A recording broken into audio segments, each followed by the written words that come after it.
Dear student, good morning. आप सब कैसे हैं? मैं PS तिवारी फिजिक्स क्लास में आपका स्वागत करता हूं। जैसा कि आप जानते हैं कि आपकी ऑनलाइन क्लास प्रत्येक दिन सुबह 8 बजे लाइव चलती है। जो भी बच्चे इस हॉलीडे में 2 दिन छुट्टी में इधर उधर हो गए हैं तो पुनः अपने टाइम को याद करते हुए और 8 बजे का ध्यान रखते हुए फिजिक्स क्लास में आप बने, ठीक है। और जैसा कि आप जानते हैं कि अपन ने कल जो डिस्कस किया था इक्विपोटेंशियल सरफेस समविभव पृष्ठ के बारे में, जो कि 5 नंबर के हिसाब से काफी मोस्ट था। अब आज अपन उससे भी मोस्ट टॉपिक चर्चा करें, वेरी मोस्ट पार्ट का कहा जाए तो सबसे मोस्ट टॉपिक यही है। तो हम बात करेंगे नया टॉपिक की। तो चलिए देखते हैं नया टॉपिक क्या है हमारा। नया टॉपिक है हमारा electric potential at a point due to an electric dipole. मतलब हिंदी में क्या कहेंगे कि वैद्युत द्विध्रुव के कारण किसी बिंदु पर विभव, ठीक है। हमने पहले पार्ट में पढ़ा था विद्युत क्षेत्र की तीव्रता के कारण किसी बिंदु पर विभव, ठीक है। यहाँ पे वैद्युत द्विध्रुव के कारण किसी बिंदु पर विभव। इसके लिए 2 केस आते हैं, एक आता है अक्षीय स्थित, दूसरा आता है निरक्षीय स्थित। अगर आपने पूरा वीडियो हमारा देखा होगा तो फर्स्ट यूनिट में लगभग आपको, हमको वीडियो का पार्ट तो नहीं याद है, कि समथिंग आपको 12 या 15 से 20 के बीच में कोई आप पाएंगे तो उसमें आपको अक्षीय निरक्षीय मिलेगा। वो भी बहुत ही मोस्ट थे दोनों। हमने बोला था कि 5 नंबर के हिसाब से काफी मोस्ट है। उसी प्रकार से हमारा टॉपिक ये भी है very most important in main exam for 5 number, ठीक है। तो अक्षीय स्थित और निरक्षीय स्थित। अब आपने पहले पार्ट में पढ़ा था अक्षीय मतलब, ठीक है, इन ऑन पोजिशन, निरक्षीय मतलब ब्रॉड साइड पोजिशन, ठीक है। इसको इंग्लिश लिखना चाहे तो लिख सकते हैं। इसको क्या बोलेंगे? End on position, end on position, और इसे बोलेंगे broad side on position, broad side on position. तो 2 केसेस आपके हो गए, अक्षीय स्थित और निरक्षीय। अब आप देखिए हमने पिछले वीडियो में इसको बहुत अच्छे से बताया था। अक्षीय मतलब क्या होता है? अक्ष पर। निरक्षीय मतलब जो उसके अक्ष कोण पर परपेंडिकुलर होता है, लंबवत पर।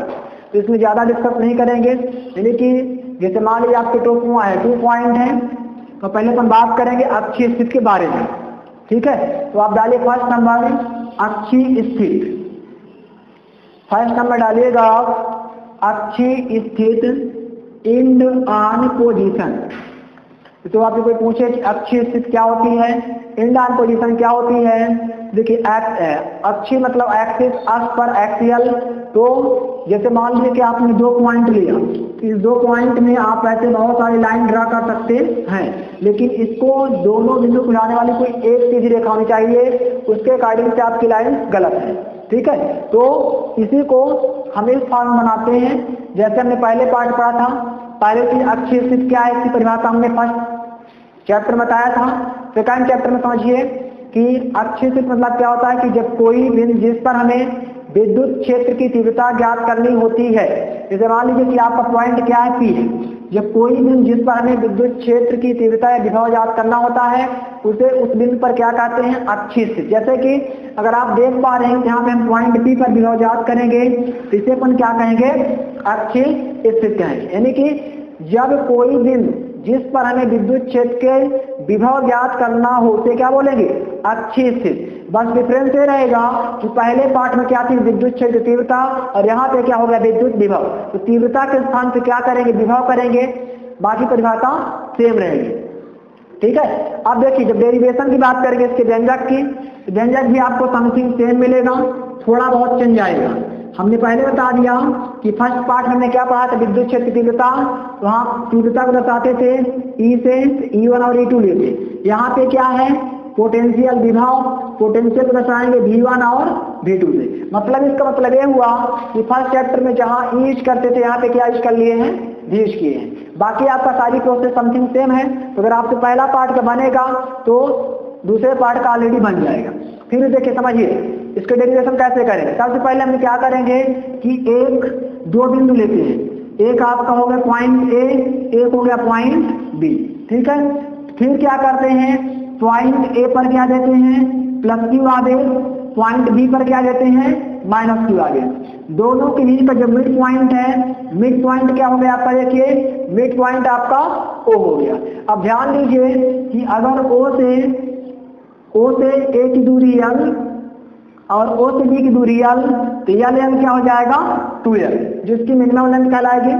और बिंदु ओ से आर दूरी पर एक बिंदु P है, ये आपका पॉइंट ओ है। पॉइंट ओ से आर डिस्टेंस पर क्या आपका एक पॉइंट P है, जिस पर हमें विद्युत विभव की गणना करनी है। ठीक है, डायग्राम समझ गए हैं। हमने क्या समझाया, सबसे पहले आप दो आप कह लोगे इलेक्ट्रिक डायपोल ए बी, ठीक है। फिर ए पर प्लस क्यू चार्ज, बी पर minus Q charge, mid point O, mid point O से ए की दूरी यानी यहाँ से यहाँ तक की दूरी L, और ओ से बी तक की दूरी L, L जोड़ देंगे तो क्या बन जाएगी 2L। मिड पॉइंट ओ से आर डिस्टेंस पर एक पॉइंट P, जिस पर अपन क्या करेंगे, विद्युत इलेक्ट्रिक पोटेंशियल की अपन को गणना करनी है। समझ गया सभी? तो पहले डायग्राम बना लीजिए, आप होमवर्क में टाइम दे रहे हैं, इसके बाद में जो समझाए हैं वही थ्योरी आपको लिख देना है। तो आप जल्दी से डायग्राम ड्रा करिए। डायग्राम ड्रा करिए, इसके बाद फिर इस पर बात करते हैं। डायग्राम बन गया, लिखिए इसी में आगे। माना ए बी एक वैद्युत द्विध्रुव है। माना, देखिए जो हमने यहाँ पे माना है, माना ए बी एक वैद्युत द्विध्रुव है। Let capital A B is electric dipole. माना ए बी एक वैद्युत द्विध्रुव है जो प्लस क्यू और माइनस क्यू आवेशों से मिलकर बना है। जो प्लस क्यू और माइनस क्यू आवेशों से मिलकर बना है, यह के परावैद्युतांक वाले एक माध्यम में रखा है। यह के परावैद्युतांक वाले एक माध्यम में रखा है, यानी कि पहले पार्ट में माध्यम नहीं था विद्युत क्षेत्र तीव्रता में, इसमें क्या बताया गया है कि दोनों के बीच कोई ना कोई माध्यम है। तो क्या लिखा है कि यह के परावैद्युतांक, यानी दोनों के बीच का माध्यम क्या है, के। यह के परावैद्युतांक वाले माध्यम में रखा है। माना दोनों आवेशों के बीच की दूरी 2L है। माना दोनों आवेशों के बीच की दूरी 2L है। देखिए A और B के बीच की दूरी क्या है 2L। हमने क्या लिखा है, माना दोनों आवेशों के बीच की दूरी 2L है, ठीक है। फिर बिंदु O से R दूरी पर एक बिंदु P है। बिंदु O से R दूरी पर एक बिंदु P है, जिस पर विद्युत विभव की गणना करनी है। जिस पर विद्युत विभव की गणना करनी है, ठीक है। एक बार फिर रिपीट करते लिख दे रहे हैं। माना ए भी एक वैद्युत द्विध्रुव है, वैद्युत द्विध्रुव है जो प्लस क्यू और माइनस क्यू आवेशों से मिलकर बना है। अगर आपसे पहला पार्ट बनता हो बन जाएगा, मिलकर बना है, जिनके बीच की दूरी 2L है। जिनके बीच की दूरी डिस्टेंस 2L है तथा इनके बीच एक के परावैद्युतांक का माध्यम है। इनके बीच के परावैद्युतांक का माध्यम है। के परावैद्युतांक का माध्यम है तथा बिंदु P पर विभव की गणना करनी है। तथा बिंदु P पर विभव की गणना करनी है। विभव की गणना करनी है, ठीक है। कुल मिला के अगर आप ध्यान देंगे, पहली बात, अगर आपने पहला पार्ट पढ़ा होगा ईमानदारी के साथ, अगर आपसे फर्स्ट पार्ट बनता होगा तो सारी लैंग्वेज सेम है, बस यहाँ पे क्या हो गया, विभव हो गया है, वहाँ पे क्या था, विद्युत क्षेत्र की तीव्रता थी, ठीक है। दूसरी बात नहीं पढ़ा है, यहाँ पे हमने जो जो बनाया वही लिखा है। हमने सबसे पहले क्या लिखा कि माना ए बी एक वैद्युत द्विध्रुव है जो प्लस क्यू और माइनस क्यू आवेश से मिलकर बना है, जिनके बीच की दूरी 2L है और इसका मध्य बिंदु O है, मध्य बिंदु O से R दूरी पर एक बिंदु P, ठीक, जिस पर हमको क्या करना है, विद्युत विभव की गणना करनी है। अगर यहाँ तक बन गया हो और लिख गया हो तो हम इसको इरेज करके इसी में आगे बात करते हैं, ठीक है। तो आगे बात करते तो लिखिए प्लस Q आवेश के कारण, ऐसे लिखिएगा, बिंदु A पर प्लस Q आवेश के कारण बिंदु P पर विभव, बिंदु A पर प्लस Q आवेश के कारण बिंदु P पर विभव, सॉरी डायग्राम मेरा मिट गया है, अभी आपको न मिटाना है। यहाँ पे था B A B minus Q, mid point O, और बीच की दूरी क्या थी 2L, माध्यम क्या था P, ठीक है। देखिए तो हमने क्या लिखाया है कि बिंदु A के कारण, बिंदु A के कारण, बिंदु A के कारण प्लस Q आवेश पर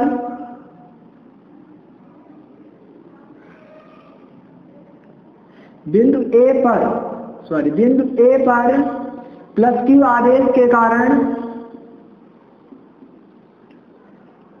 प्लस Q आवेश के कारण बिंदु P पर विभव, बिंदु P पर विभव। अब आप ही स्वयं बताइए कि यहाँ पे क्या आएगा, विभव यहाँ पे क्या आएगा। तो ध्यान दीजिए, हमने बोला बिंदु A पर क्या है आपका प्लस Q आवेश, इसके कारण हम ले रहे हैं बिंदु P पर विभव, यानी कि यहाँ से लेकर यहाँ तक कितना फाइंड कर रहे हैं, यहाँ से लेकर वहां तक फाइंड कर रहे हैं। यहाँ पे आप बताओ क्या आएगा, जैसे पहले पार्ट में निकाला था हमने बताया, तो वहां पे क्या लेते थे E1, यहाँ लेंगे V1 equal to 1/4πε0 into K into Q/AP। ये समझ में आया क्या? पहला क्वेश्चन तो यहाँ पे हमने क्या किया है कि K क्यों लिया, जैसे कोई पूछे K क्यों लिए हैं, तो यहाँ माध्यम क्या है आपका K, ठीक है। और आपका जो विद्युत क्षेत्र तीव्रता का सूत्र होता है, तो आपका क्या होता है सूत्र, E equal to 1/4πε0 into Q/R² होता है, ठीक है। यहाँ पे स्क्वायर नहीं है क्योंकि यह विस्कम्बर के नियम पालन नहीं करता, ठीक है। अब आप इसी को फैक्टराइज कर लीजिए तो क्या हो जाएगा, ध्यान दीजिए, इसको आप ऐसे लिख सकते हैं V1 equal to 1/4πε0 into K into Q/AP को आप क्या लिख सकते हो, OP माइनस OE। ध्यान दीजिए, यहाँ से यहाँ तक क्या कहलाएगा OP।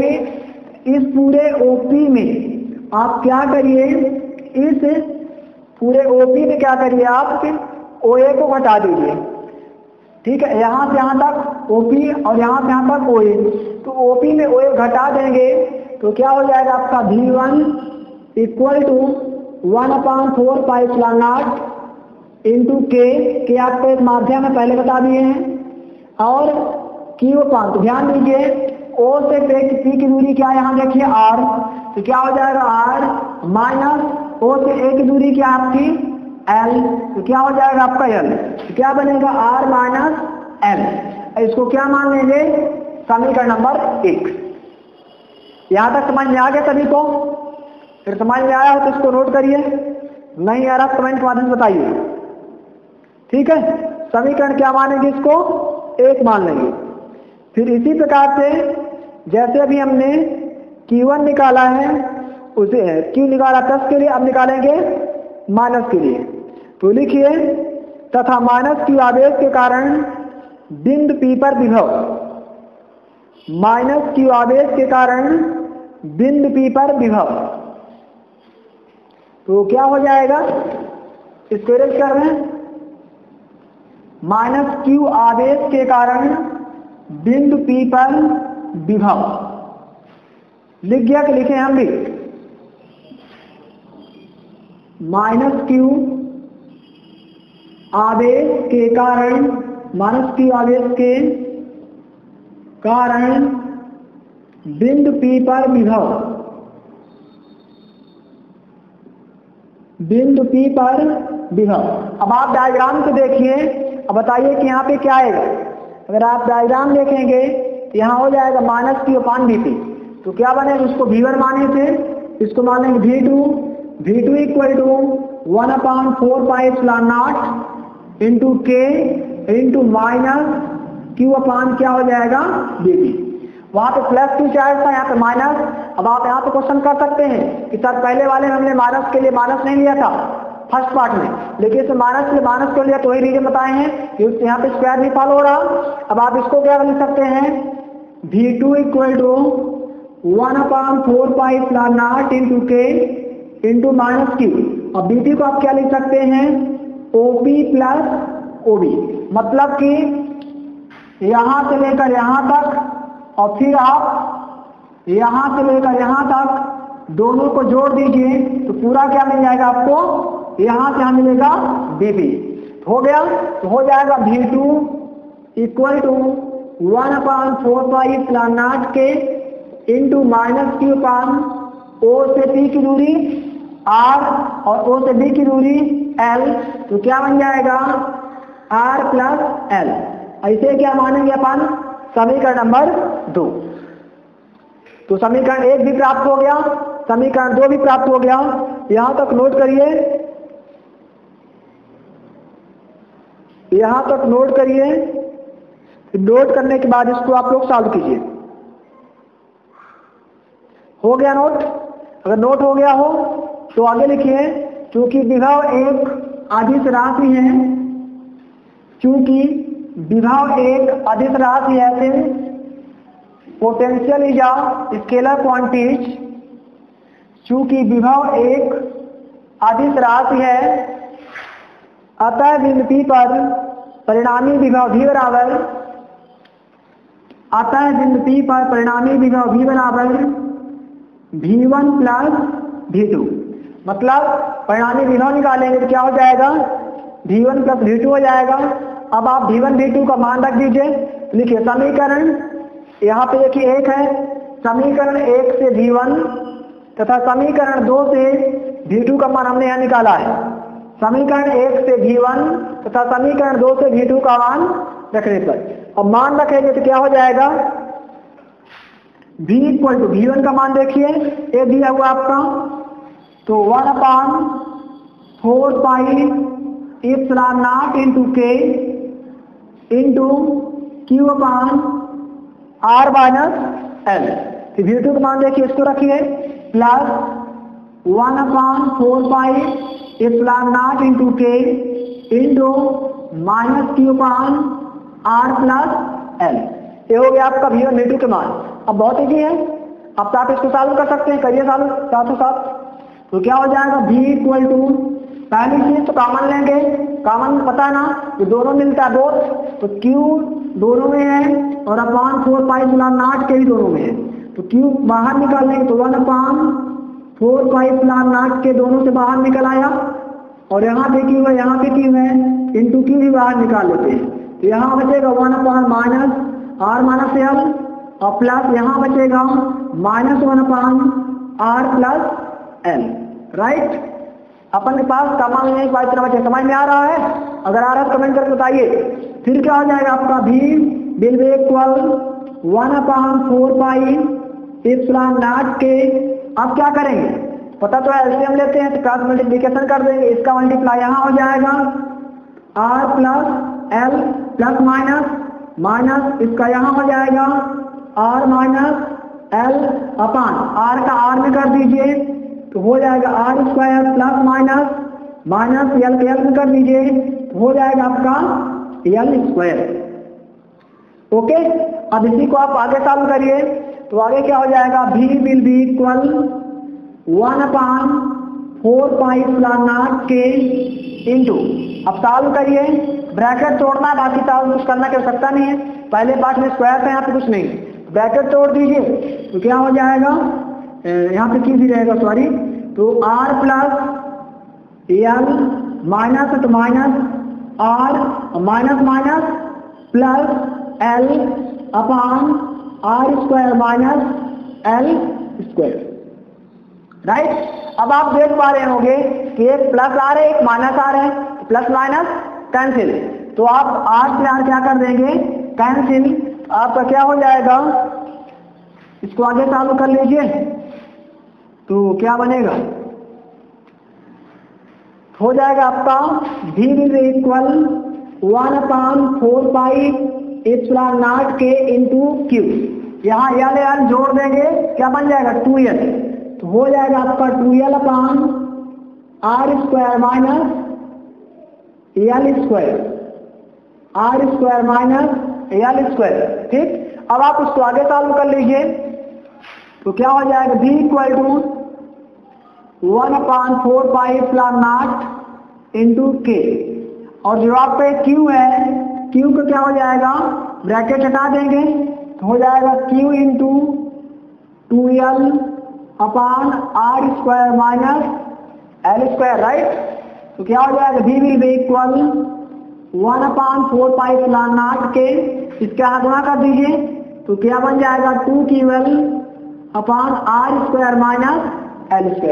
अब आपको एक यहाँ पे फार्मूला याद आ रहा होगा कि 2ql किसके बराबर होता था, पढ़ाए थे हमने पहले पाठ में, वैद्युत द्विध्रुव आघूर्ण electric dipole moment P equal to 2ql, यानी कि यह एक फार्मूला इलेक्ट्रिक डायपोल मोमेंट का, P बराबर क्या होता है 2ql। हमने फार्मूले के सामने सेट किया, इस 2ql के स्थान पे क्या रख देंगे P, क्या रखिए आप P, तो क्या हो जाएगा v will be equal 1/4πε0 into k, यहाँ रख देंगे P अपान r² माइनस l² हो जाएगा। ठीक, तो आपका यहाँ पे भी विद्युत विभव के लिए समीकरण 3 मान लेंगे। यहाँ पे भी अपन एक केस और लेंगे आगे, पहले यहाँ तक नोट करिए, ये अपन इसके आगे नोट कर दे, फटाफट नोट करिए इसको।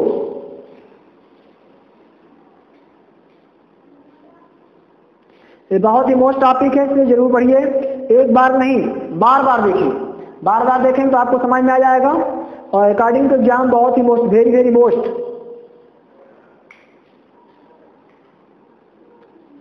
समीकरण 3 तक हुआ है, अगर आप मानना चाहें तो मान नहीं सकते, ना मानना चाहें तो न भी माने, आप पे डिपेंड है। अब देखिए इसमें अब आगे क्या करेंगे, अगर यहाँ तक हो जाए तो लिख लीजिए कि यहाँ तक हो गया, लिखिए समीकरण 3 में बाह्य निर्वात के लिए k इक्वल टू 1 रखने पर, समीकरण 3 में लिखे आगे, समीकरण 3 में यूजिंग इक्वेशन 3 बाह्य निर्वात इन एयर आर वैक्यूम, बाह्य निर्वात में k इक्वल टू 1, आपने पढ़ चुका है कि बाह्य निर्वात के लिए k का मान क्या होता है, एक हमने जो डायग्राम बनाया था यहाँ पे k क्या है, k एक माध्यम है, इस k के स्थान पे हम क्या रख देंगे 1, क्या रखेंगे 1, क्यों, क्योंकि बाह्य माध्यम के लिए k का मान कितना होता है 1, तो यहाँ पे रख दीजिए आप 1, तो क्या हो जाएगा v इक्वल टू 1/4πε0, k का मान यहाँ से विलुप्त, क्योंकि हमने क्या रख दिया, k बराबर रख दिया 1, हो जाएगा इंटू P/r² माइनस l²। भी मतलब विभव, और विभव का मात्रक क्या होता है वोल्ट, इसका मात्रक हो जाएगा वोल्ट। ठीक है, समीकरण नंबर 4, इसका मात्रक क्या हो जाएगा वोल्ट हो जाएगा। अब इसी में चलिए आगे लिखिए, अगर यहां तक हो गया तो आगे लिखिएगा, यदि L more less than R तो, यदि L more less than R तो मतलब समझ गए होंगे कि L का मान R से बहुत छोटा हो। हमने जैसे पहले पाठ में पढ़ा था कि यदि L का मान R से बहुत छोटा हो, लिख सकते हैं आप, यदि L more less than R हो तो समीकरण 4 से, यदि L more less than R हो तो समीकरण 4 से, तो समीकरण 4 से क्या हो जाएगा आपका कि जो L है, L का मान क्या हो जाएगा 0, छोटा मतलब नेगलेक्ट हो जाएगा, तो यहाँ तो L का मान क्या हो जाएगा 0 के बराबर, यानी L वाला पद यहाँ से गायब कर दिया जाएगा, तो आपके पास फिर बचेगा R²।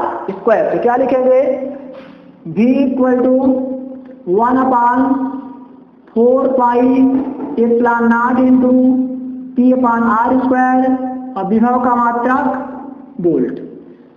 समीकरण नंबर 5। ठीक है, देखिए अब आपका जो टॉपिक था एक बार समझ लीजिए, लास्ट में 2 लाइन थ्योरी और लिखा लीजिए हमने। अच्छा पहले क्या लिख लीजिए, लिखिए समीकरण 4 और 5 ही, समीकरण 4 और 5 ही वैद्युत द्विध्रुव के कारण किसी बिंदु पर विभव के लिए अच्छे स्थिति में व्यंजक है। Electric dipole at a potential due to an electric field for in on position derivation. समीकरण 4 और 5 ही वैद्युत द्विध्रुव के कारण किसी बिंदु पर विभव के लिए अच्छी स्थिति में व्यंजक है। जब आप यहां तक करेंगे तो एग्जामिनर आपको 5 में 5 देगा, क्योंकि हमने आपको एक एक लाइन बताया है। बाकी 2 बारे देखिएगा तो आपको 2 लाइन मैथमेटिकल फिगर बना के छोड़ देते हैं, मैं हिंदी लिखाते हैं कुछ लिखाते हैं, लेकिन मैं आपको पूरी चीज क्वांटिटी में क्लास में ऑफलाइन पढ़ाता हूँ, पूर्णतः प्रयास कर रहा हूँ उस प्रकार से पढ़ाने से। अगर कोई त्रुटि का गलती से भूल जाता है तो आप कमेंट कर मैं उसको बताने का प्रयास करूँगा। ठीक है, देखिए थोड़ा सा इसको रिवाइज करते हैं एक बार। ठीक है, मैंने बताया था पहले से कि आपको अगर पहला पार्ट अच्छे से बनेगा सब कुछ बन जाएगा। तो पहला पार्ट आपने पढ़ा है तो भी ठीक है, नहीं पढ़े तो भी हमने समझा दिया, एक्सप्लेन कर दिया है। अब एक बार थोड़ा सा सरसरी दिखा के फटाफट देखिए। सबसे पहले हमने क्या किया, पहले पार्ट में हमने E1 निकालते थे, इस पार्ट में हमने V1 निकाला। पहले पार्ट में हमने E2 निकालते थे, इस पार्ट में हमने V2 निकाला।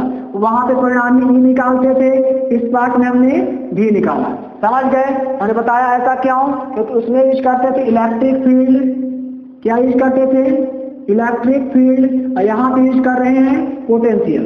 पोटेंशियल के लिए V यूज करते हैं, इलेक्ट्रिक फील्ड के लिए यूज करते हैं, बाकी सारी प्रोसेस सेम है। बस एक अंतर था, उस वाले हमने K नहीं यूज किया था, इसमें K भी यूज किया है, तो K क्या आपका एक माध्यम है। बाकी इसमें कोई डाउट नहीं है, यहाँ तक मेरा विश्वास है कि आपने अगर पहला पार्ट अच्छे से पढ़े होंगे तो इसको एक बार पढ़ने के बाद आप स्वयं अपने आप में कर सकते हैं। इस प्रकार से हमारा जो पहला टॉपिक था अच्छे से कंप्लीट होता है। ठीक है, आज मैं आपको एक ही क्लास दे रहा हूँ, क्योंकि मोस्ट टॉपिक अगर दोनों दे देंगे तो साथ आप पढ़ेंगे नहीं, क्योंकि इसके बाद मीनाक्षी को भी आपको 5 नंबर लाइक है। तो यह टॉपिक बहुत ही वेरी मोस्ट इंपॉर्टेंट हमने लिखा भी था, अगर नहीं लिखे फिर लिख दे रहे हैं। This topic very important main exam for 5 marks, 5 number के लिए बहुत ही मोस्ट है। इसको जरूर आप एक बार नहीं बार बार देखें ताकि आपके माइंड में फीड होता जाए। ठीक है, तो आज के टॉपिक हमारा समाप्त होता है। शायद है कि आपको मेरी क्लास अच्छे समझ में आई होगी, बट अगर आपको कोई डाउट है तो आप अपना डाउट कमेंट के माध्यम से क्लियर करें। ठीक है, और आप सुरक्षित रहें, घर पे रहें, अपना और अपनों का ध्यान रखें। ठीक है, जो भी है, और सभी बच्चे अपना घर में रहकर आराम से पढ़ाई कीजिए, बाहर कम से कम निकलने का प्रयास करें। ठीक है, अगले वीडियो के साथ मिलेंगे निरक्षित के साथ, तब तक के लिए धन्यवाद। Thanks for watching video.